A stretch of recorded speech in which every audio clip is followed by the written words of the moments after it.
नमस्कार आप सभी को। तो कैसे हैं आप सब। मैं हूं देव शर्मा और आपका एक बार फिर से स्वागत है आपके अपने फेवरेट चैनल पार्थ प्रॉपर्टीज़ में। आज का जो वीडियो का टॉपिक होने वाला हमारा नोएडा अथॉरिटी के प्लॉट्स और इंडिपेंडेंट हाउसेस का। आज की इस वीडियो में हम आपको जानकारी देने वाले हैं नोएडा के सभी सेक्टर्स की, चाहे वो 5%, 6% या जनरल कैटेगरी के किसी भी तरह की प्रॉपर्टी आपको यहाँ पर और इंडिपेंडेंट हाउसेस किस सेक्टर में किस रेट में मिलने वाले हैं। अभी जिस सेक्टर में हम खड़े हैं ये नोएडा का सेंट्रल लोकेशन होने वाली है। सेंट्रल नोएडा में ये सेक्टर 70 आता है, जहां पर आपको sector 56, 63, 62 nearby IT sectors मिल जाते हैं, जिससे कि इस सेक्टर की अहमियत जो है बहुत ज़्यादा बढ़ जाती है। यहाँ पर आपको रेंटल इनकम और इन्वेस्टमेंट पर्पज़ से भी काफ़ी अच्छा बेनिफिट मिलने वाला है। जो दर्शक हमारे चैनल पर पहली बार आए हैं जल्दी से हमारे चैनल को सब्सक्राइब कर लीजिए और बेल आइकन को हिट करना बिल्कुल ना भूलें, और वीडियो को कहीं से भी स्किप ना करें क्योंकि ये वीडियो आपके लिए काफ़ी इन्फॉर्मेटिव और नॉलेजेबल होने वाली है। तो टूर करते हैं इस सेक्टर का, तो चलिए शुरू करते हैं। तो आज हमारे साथ होने वाले हैं मिस्टर रघु मिश्रा जी। तो सर कैसे हैं आप? बढ़िया जी, आप बताइए।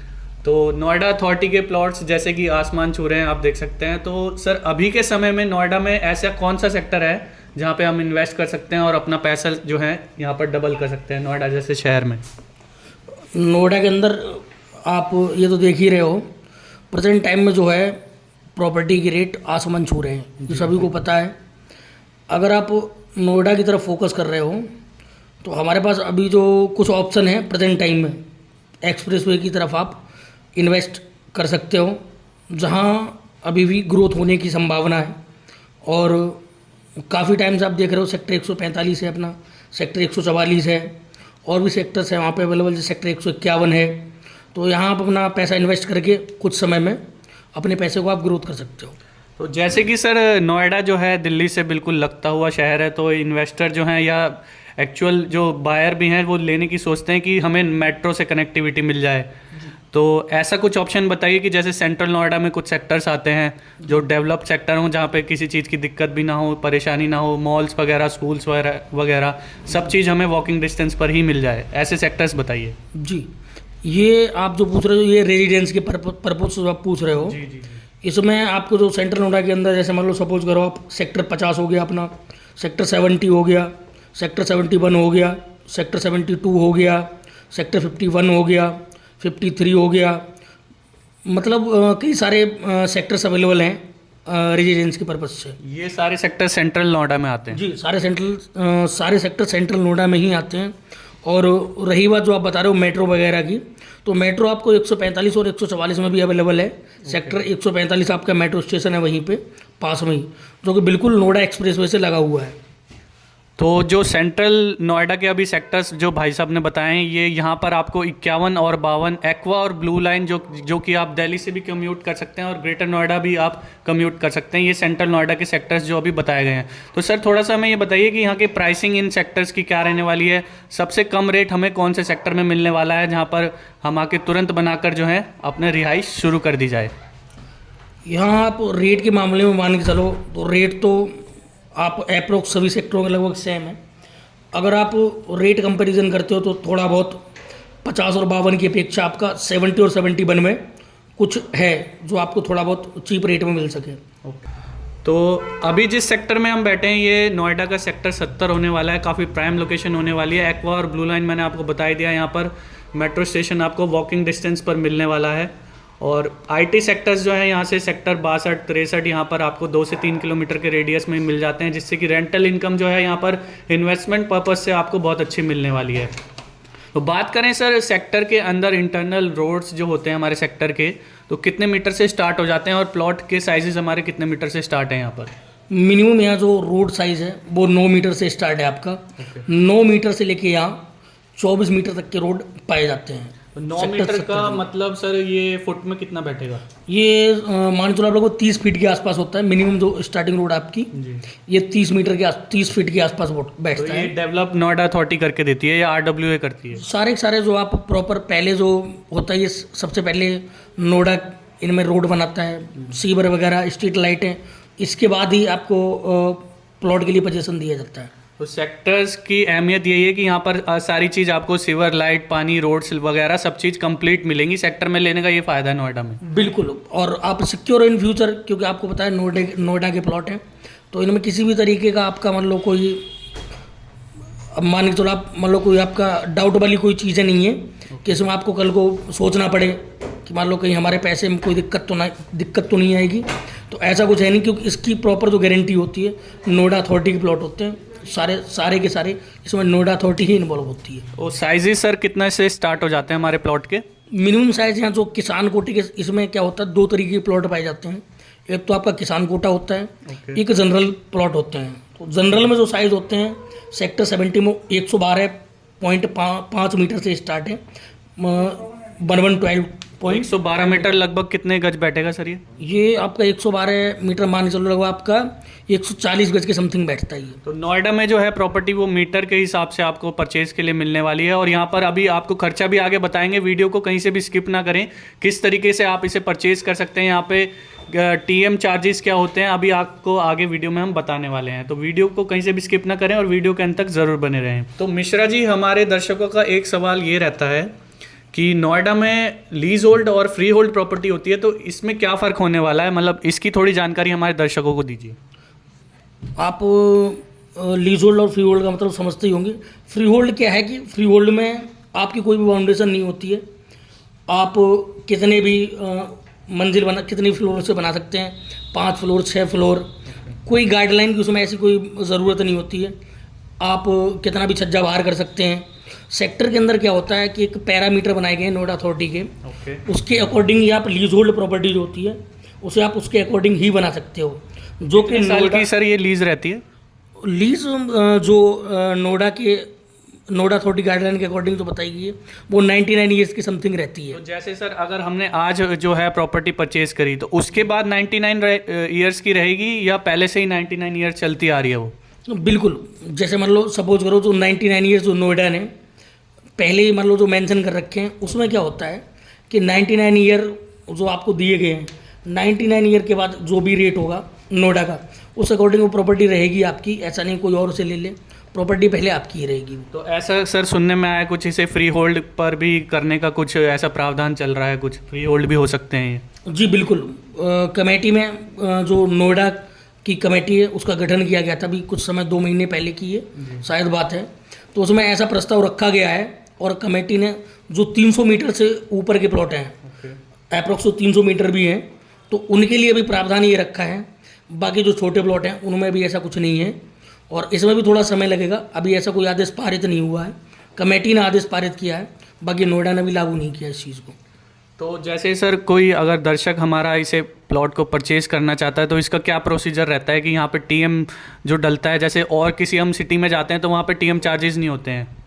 एक्चुअली वो क्या है, वो जो और सिटी हैं ज़्यादातर वो फ्री होल्ड ही आपको पता होगा, जैसे अपना गाज़ियाबाद रहा, दिल्ली रहा, तो इनमें ज़्यादातर क्या है सारे फ्री होल्ड हैं।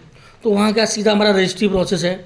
यहाँ लीज होल्ड है, तो नोएडा में यही एक बेनिफिट है लीज होल्ड होने का, क्यों पहले हमें तो टीएम पे सारा क्लियर करना होता है और जो सेकंड पार्टी होती है सेलर, वो प्रॉपर जो भी इसमें ड्यूज़ वगैरह होते हैं क्लियर करवा के देते हैं। उसके बाद हमारा टीएम होता है, टीएम के बाद ही हम रजिस्ट्री करवा सकते हैं। ओके जैसे कि अभी कुछ दिन पहले की बात करें तो यहाँ पर 5% जो हमारा टीएम चार्जेस लगता था, लेकिन जो अथॉरिटी की तरफ से अब 2.5% उसे कर दिया गया है। सर किसान कोटे प्लॉट की अगर बात करी जाए तो थोड़ा हमारे जो क्लाइंट्स हैं, जो बायर्स हैं, उन्हें मतलब ये शंका रहती है कि किसान कोटे प्लॉट्स में कुछ दिक्कत आ सकती है लेने में, जनरल कोटे में नहीं होता ऐसा, तो इसके बारे में आप क्या कहना चाहेंगे? ऐसा कुछ नहीं है। किसान कोटे में क्या होता है, जो किसान कोटे के 5% के प्लॉट होते हैं उनमें कोई भी साइज़ निर्धारित नहीं होता एक लाइन का। उनमें क्या होता है, कहीं आपको 40 मीटर भी मिल सकता है और उसी लाइन में आपको 100 मीटर भी मिल सकता है और 200 मीटर भी मिल सकता है। तो उसमें क्या होता है, एक्चुअल साइज़ ना होने की वजह से थोड़ा क्लाइंट हिचक जाता है। बाकी ऐसा कुछ नहीं है, जैसे आपका जनरल प्लॉट होता है वैसे ही किसान कोटा होता है, वही प्रोसीजर होता है लेने का जो सेम प्रोसीजर, उसमें भी अथॉरिटी डेवलपमेंट करके देती है। दोनों का सेम प्रोसीजर है। ठीक है, तो मतलब किसान कोटे प्लॉट जो है हमारे बायर्स जो है उसे भी परचेज कर सकते हैं। बस उसमें हमने आपको बता दिया क्या है कि एक्चुअल साइज नहीं होते किसी भी लाइन में, 40 मीटर भी हो सकता है और 400 मीटर भी हो सकता है वहीं पे। ओके अगर जो जनरल कोटे वाले हमारे प्लॉट्स होंगे उसमें जो है 112 मीटर से स्टार्ट होंगे, तो 112 मीटर होगा प्रॉपर, पूरी लाइन में 112 मीटर ही होगा। वहाँ एक्चुअल साइज आपको एक लाइन में एक्चुअल एक ही साइज मिलेगा। जैसे सेक्टर 70-71 की बात करी जाए तो यहाँ पे सर कौन कौन से साइजेस हमें सेल के लिए अवेलेबल होने वाले हैं? जनरल प्लॉट्स में जो हमारे यहाँ 70-71 में अवेलेबल वो 112.5 मीटर से स्टार्ट है। बाकी किसान गोटे में जो 5% किसान गोटे वाली आबादी वाले प्लॉट हैं उनमें आपका 40 मीटर से स्टार्ट है प्लॉट। मिनिमम आप 40 मीटर एरिया तक परचेज कर सकते हो। नोएडा की सेक्टर्स की बात करें तो लगभग यहाँ पे 150 से ज़्यादा सेक्टर्स आपको देखने के लिए मिलेंगे, लेकिन बात करें प्लॉट्स की तो लिमिटेड सेक्टर्स में ही आपको प्लॉट्स जो है सेल के लिए मिलने वाले हैं। जेवर इंटरनेशनल एयरपोर्ट के बनने के चलते यहाँ पर ये बिल्कुल सही समय है अभी के समय में इन्वेस्ट करने के लिए। तो सर जैसे कि अगर बायर आता है तो आपके पास ऐसी क्या क्वालिटी है जो आपके थ्रू हमारे जो दर्शक हैं या बायर्स हैं, क्लाइंट हैं, वो आपसे डील क्यों करना चाहेगा?